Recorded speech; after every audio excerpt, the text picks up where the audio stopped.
Everyone, स्वागत है आप सभी का। और अभी जो हम करेंगे ये आपके 15 क्वेश्चन तक हम कर चुके हैं। सीडीपी का फर्स्ट पार्ट जो आपका 2018 का जो आपका ऑफिशियल पेपर है उसको हमने उसके 15 क्वेश्चन ऑलरेडी कर लिए हैं और अभी हम लोग 16 से यहाँ पे स्टार्ट करेंगे। तो देखते हैं अपने क्वेश्चंस को। लाइक शेयर सब्सक्राइब आप कर सकते हैं अपनी श्रद्धा से। उसके बाद चलिए फिर स्टार्ट करते हैं हम हमारे आज के क्वेश्चंस को। देखेंगे 16th क्वेश्चन, बच्चों में प्रतिभाशालिता के कारण हो सकते हैं, यानी कि कोई बच्चा अगर प्रतिभाशाली है, गिफ्टेड है, तो उसके क्या कारण हो सकते हैं। देखेंगे हम यहाँ पे आनुवांशिकता और वातावरण के बीच एक अंतःक्रिया, एक संसाधन समृद्ध वातावरण, सफल माता पिता, एक अनुशासित दिनचर्या। तो अनुशासित दिनचर्या से तो कोई इसका रिलेशन नहीं है। सफल माता पिता यानी कि सिर्फ हेरिडिटी की बात करी है तो नहीं होगा। एक संसाधन समृद्ध वातावरण और सिर्फ इन्वायरमेंट की बात करी है, इसलिए ये तीनों के तीनों ऑप्शन आपके कट जाएंगे, क्योंकि ये होता है आनुवांशिकता और वातावरण दोनों की अंतःक्रिया के बीच, यानी कि आपका फर्स्ट ऑप्शन यहाँ पे है, सही हो जाएगा। देखेंगे अपने सेकेंड क्वेश्चन को, सामाजिक आर्थिक रूप से वंचित पृष्ठभूमि से आने वाले बच्चों को कक्षा के माहौल की आवश्यकता होती है, जो यानी कि जो सामाजिक आर्थिक रूप से आपके कैसे होते, पिछड़े बच्चे होते या वंचित होते हैं, उनके लिए हमें किस तरीके का माहौल रखना चाहिए। तो उनके लिए हमें ऐसा माहौल रखना चाहिए जिसपे कि वो खुद को मतलब वहाँ पर बिल्कुल भी अलग थलग महसूस ना करें और उन्हें अच्छा व्यवहार सिखाता है।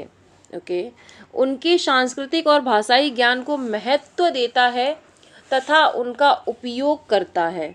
उनकी भाषा के उपयोग को हतोत्साहित बच्चे को आपको नहीं करना है। निगेटिव वर्ड है, पढ़ते ही कट कर दो, ठीक है। तो उनकी क्षमताओं के आधार पर आपको कभी भी क्या करना है, उनको वर्गीकृत नहीं करना है। और उसके बाद उन्हें सिर्फ अच्छा व्यवहार नहीं सिखाता है, बल्कि उनकी सांस्कृतिक और भाषाई ज्ञान को महत्व देता है तथा उनका उपयोग करता है, यानी कि जो उनका प्रीवियस नॉलेज है जो यूज करता है उनको बेहतर सिखाने में।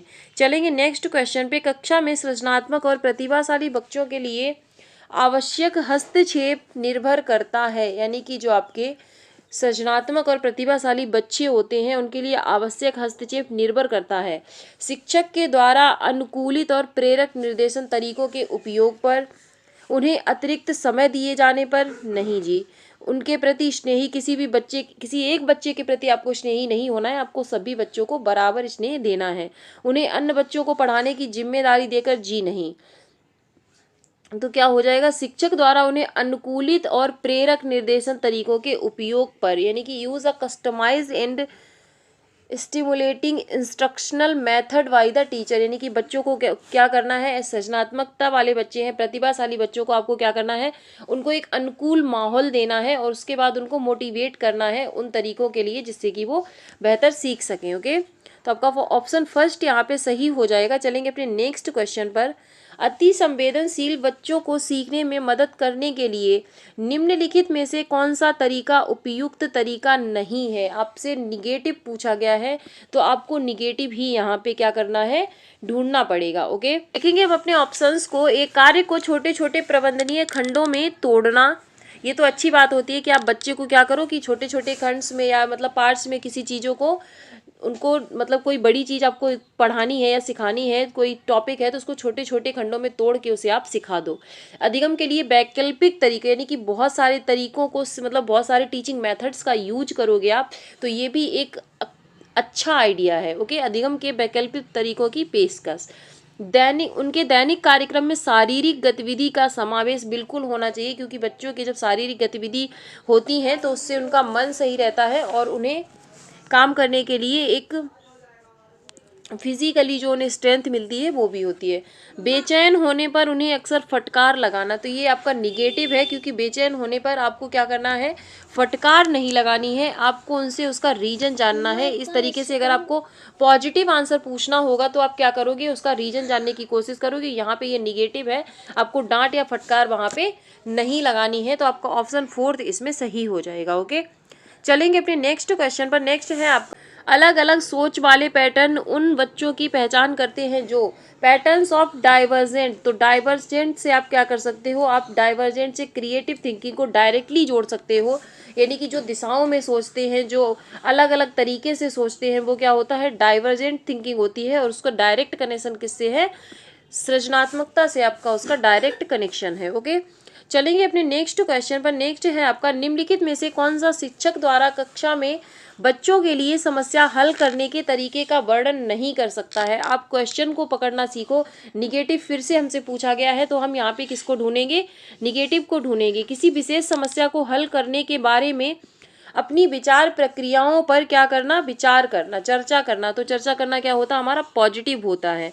कुछ हल करते समय गलतियों को करने के प्रति ईमानदार रहना, यानी कि आप जो गलतियां कर रहे हो नेक्स्ट टाइम आप उनको, जो उनके टॉपिक्स थे या जो सॉल्यूशन थे उनको आप देख लो, यानी कि गलतियों के प्रति आप ईमानदार कैसे रह सकते हो। मान लो आप ये टेस्ट लगा रहे हो, आपको पता है कि इसमें से 1-2 क्वेश्चन या 2-3 क्वेश्चन ऐसे थे जिसके टॉपिक यानी कि जिसका बेसिक आपको नहीं आता, तो अगली बार आप क्या करोगे? पहले उन बेसिक्स को क्लियर करोगे। तो ये भी एक पॉजिटिव थिंग होती है। उसके बाद देखेंगे हम नेक्स्ट ऑप्शन को। नेक्स्ट है आपका, सोच विचार परीक्षण और विभिन्न उत्तरों जैसे शब्दावली का प्रयोग करना। तो ये भी आपका क्या है? एक बेहतर वे है। यूज वोकैब करोगे, like think, ideas, trial and different answer, यानी कि जब आपको एक चीज़ से किसी सॉल्यूशन नहीं मिलेगा किसी समस्या का, तो आप डिफरेंट वेज को यूज़ करोगे। उसके बाद है अभिसरण उत्तरों वाले प्रश्न पूछना। देखो आपको हिंदी समझ नहीं आती है तो आप इंग्लिश को एक बार जरूर चेक कर लेना। डाइवर्जेंट और कन्वर्जेंट 2 शब्द होते हैं। डाइवर्जेंट का मतलब होता है कि आपका दिशाओं में सोचना, किसमें सोचना? दिशाओं में। और कन्वर्जेंट का मतलब होता है कि आपकी थिंकिंग को संकुचित करना, यानी कि एक ही तरीके से सोच पाना।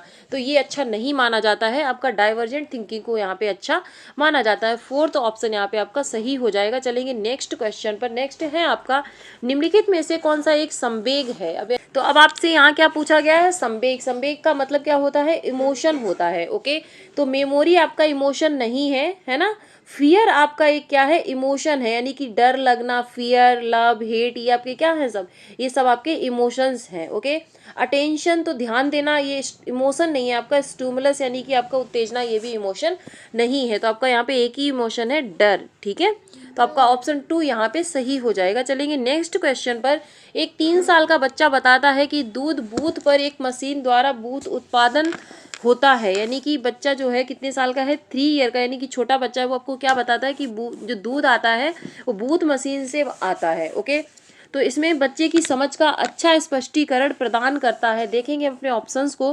बच्चे को दुनिया का बहुत ही सीमित अनावरण ज्ञान है, तो ऐसा कुछ नहीं है। बच्चे को भी अपने हिसाब से बहुत नॉलेज होती है। बच्चे को जवाब दूध बूथ से दूध खरीदने के अपने अनुभव पर आधारित है, यानी कि उसने हमेशा देखा है कि दूध बूथ से दूध आता है, तो उसका अनुभव जो है वो ये मानता है कि जो आपका मिल्क आता है वो कहाँ से आता है? दूध बूथ से आता है।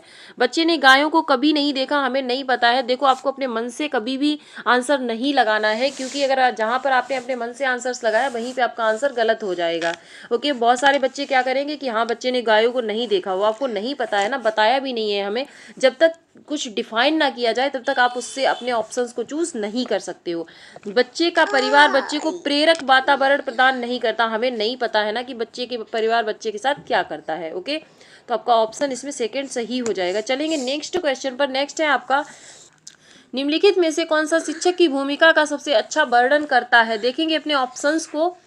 कक्षा में शिक्षक की सबसे महत्वपूर्ण भूमिका अनुशासन। सिर्फ अनुशासन को बनाने से आप अच्छे शिक्षक वहाँ पे नहीं बन जाएंगे। ओके, उसके बाद है, एक शिक्षक को निर्धारित पाठ्य पुस्तक का पालन। बिल्कुल नहीं भाई, बच्चे को बाहरी ज्ञान से जोड़ना है, आपको सिर्फ पाठ्य पुस्तक पे डिपेंड नहीं रहना है। उसके बाद है आपका, पाठ्यक्रम को समय पर पूरा करने के साथ साथ दोहराने के लिए पर्याप्त समय देना महत्वपूर्ण है। ये भी उतना इम्पॉर्टेंट नहीं है आपके लिए। देखेंगे अपना लास्ट ऑप्शन जो कि है आपका, आराम के लिए जगह बनाना, जहाँ बच्चे संवाद और पूछताछ, यानी कि क्या हो रही? इंक्वायरी बेस्ड लर्निंग हो रही है। बच्चे लर्निंग कर रहे हैं, ग्रुप्स में डिस्कशन कर रहे हैं, लर्निंग बाय डूइंग से सीख रहे हैं। आपके लिए हमेशा से ही ये पॉजिटिव और बेस्ट आंसर होगा। तो आपका 4th ऑप्शन यहाँ पे सही हो जाएगा। ओके, चलेंगे अपने नेक्स्ट क्वेश्चन पर। नेक्स्ट है आपका 25, निम्नलिखित में से कौन सी कक्षा समृद्ध कक्षा को प्रोत्साहित करती है? यानी कि एक क्लासरूम है, वो कौन सा ऐसा है जो कि लर्निंग्स को, समृद्ध शिक्षा को प्रोत्साहित करता है? वह कक्षा जिसमें प्रदर्शित विभिन्न प्रकार की सामग्री बच्चों की पहुंच से परे हो ताकि लंबे समय तक चलती रहे। नहीं भाई, आपको सब कुछ बच्चों के हिसाब से रखना है और बच्चों को उसमें बच्चों को लर्निंग बाय डूइंग से सिखाना है। बच्चों के बच्चों की पहुंच में होनी चाहिए, पहुंच से परे नहीं होनी चाहिए। ओके, उसके बाद है, वह कक्षा में जिसमें खुली गतिविधि होने जिसमें खुली गतिविधि कोने हों और विभिन्न प्रकार के बाल साहित्य की खुली ताक सेल्फ हों। उसके बाद क्या है, और जो दिन के किसी भी समय प्राप्त की जा सके, यानी कि बच्चे के ऊपर डिपेंड है वो कब क्या पढ़ना चाहता है, उसके लिए क्यूरियोसिटी हो एक वहाँ पे, उसके लिए इस तरीके से चीज़ें रखी हों कि वो पढ़े देखे।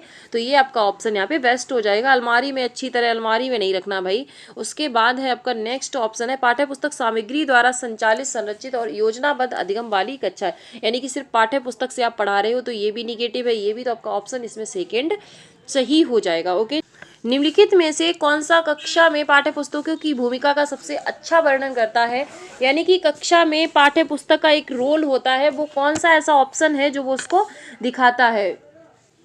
देखेंगे हम अपने ऑप्शंस को। वे कक्षा में उपलब्ध संसाधन और संदर्भ सामग्री में से एक है, यानी कि जो आपकी पाठ्य पुस्तक है वो क्या है, उपलब्ध, यानी कि जो संसाधन होते हैं उनमें से क्या है, एक है। बिल्कुल सही बात कही है यहाँ पे। देखेंगे अपने सेकेंड ऑप्शन को। वे एक राज्य या राष्ट्र में अधिगम की एक रूपता को बनाए रखते हैं। जी नहीं, हर राष्ट्र में अपनी कुछ ना कुछ डिफरेंस होता है बुक्स में। वे अध्ययन के पाठ्यक्रम के बारे में शिक्षकों को और माता पिता को मार्गदर्शन नहीं देना भाई, बच्चे को मार्गदर्शन देना है।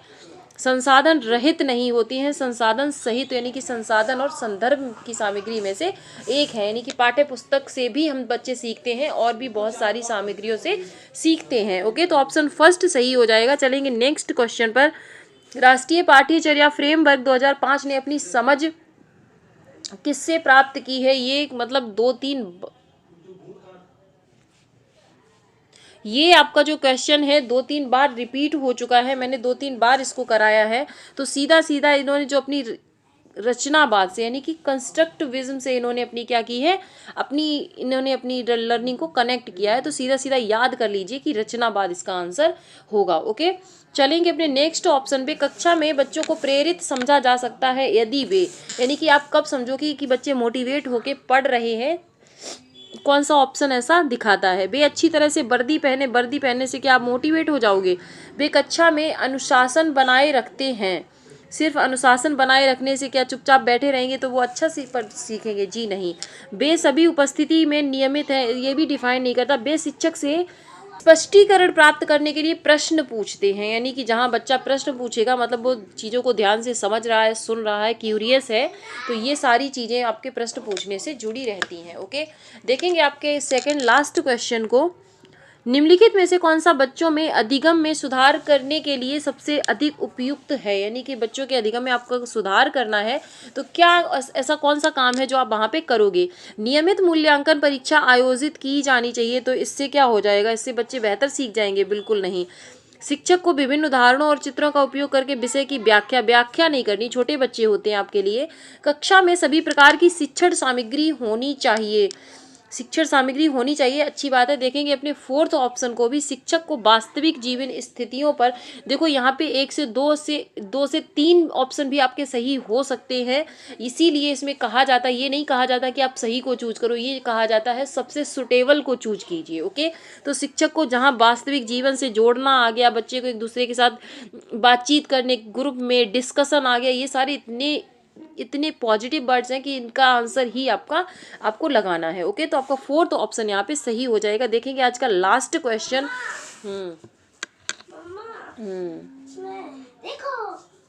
जाओ देखो जाओ।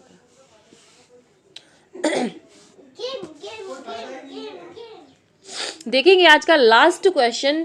तो बताइएगा जरूर कि आपके 15 में से आपने कितने सही किए हैं और आपको क्वेश्चन का लेवल कैसा लगा, समझाने का तरीका कैसा लगा। आपका जो भी सजेशन है, क्वेरी है, डाउट है, उसको आप जरूर कमेंट सेक्शन में पूछिएगा मुझसे। ओके, और आपकी और भी कोई डाउट है तो आप मुझसे पूछ सकते हो। अनुशासन जो अधिगम वातावरण में एक महत्वपूर्ण भूमिका निभाता है, किस तरह की मदद करता है बच्चों को अपनी शिक्षा को विनियमित और मॉनिटर करने के लिए। यानी कि अनुशासन कैसा होना चाहिए, ये आपसे ये पूछे। चुप्पी साधे रहने को आप अनुशासन कह दोगे, शिक्षकों के निर्देश देने को अनुशासन नहीं कहेंगे, रटकर याद आपको कभी नहीं करना, आपके पास एक ही ऑप्शन बचता है फाइनली।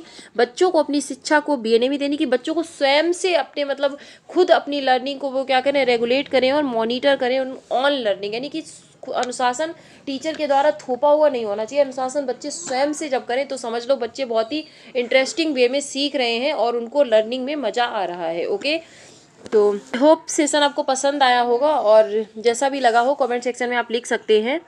मिलते हैं फिर एक नेक्स्ट वीडियो में कुछ मोस्ट इंपॉर्टेंट क्वेश्चंस के साथ। तब तक के लिए आप सभी अपना ध्यान रखिएगा और अपनी पढ़ाई को कंटिन्यू रखिए, क्योंकि आपके पेपर में अब ज़्यादा टाइम नहीं है। तो अपनी प्रैक्टिस पे मोस्ट ऑफ ऑल अपनी प्रैक्टिस पे फोकस कीजिए, क्योंकि प्रैक्टिस ही एक ऐसी चीज़ है जो आपको वहाँ पे पेपर को आपको क्लियर करने में आपकी मदद करेगी। ओके, लाइक शेयर सब्सक्राइब आप कर सकते हैं अगर आपको अच्छा लगा है तो।